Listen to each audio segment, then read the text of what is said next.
Je faisais hier référence au congrès que j'avais organisé en 81 à Londres, à l'occasion de la redécouverte d'un document qui s'était un petit peu égaré, le rapport compte-rendu du colloque fait par un Anglais, justement, c'est intéressant de le remarquer, de ce congrès international. Mais ce qui est intéressant pour nous, c'est de constater que ça a lieu en phase équinoxiale, et que la phase équinoxiale est une phase d'ouverture à l'extérieur, c'est-à-dire en quelque sorte d'expansion extérieure. Et en 80, j'avais organisé un congrès à Bruxelles, et en 81 à Luxembourg.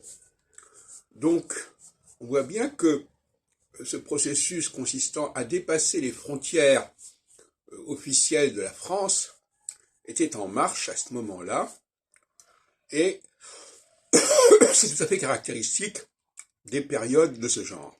Tout comme en 93, 94, c'est-à-dire la même période, mais 14 ans plus tard,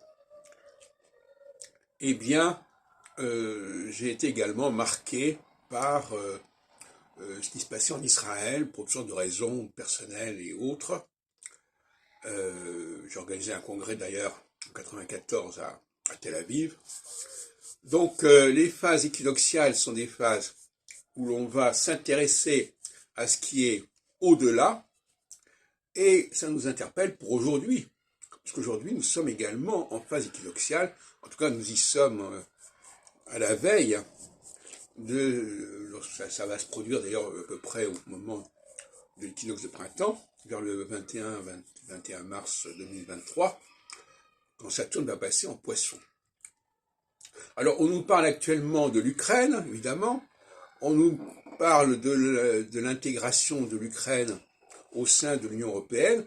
Ça aussi, c'est un langage équinoxial et un langage de ce que j'ai appelé l'altérité externe, en opposition à l'altérité interne qui est un repli et une volonté de puiser dans les ressources locales et non pas de croissance extérieure.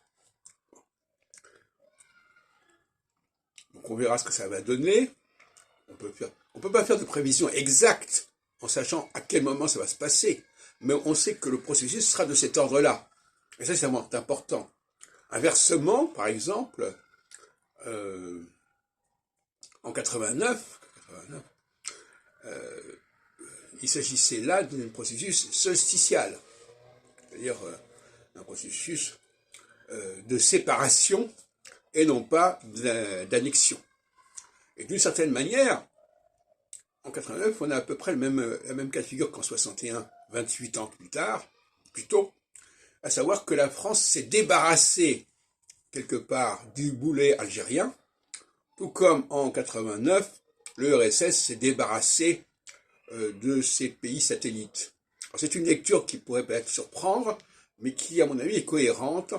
J'ai toujours pensé que la décolonisation, c'était pas simplement une victoire de ceux qui voulaient être indépendants, c'est aussi une volonté de se libérer d'un certain boulet.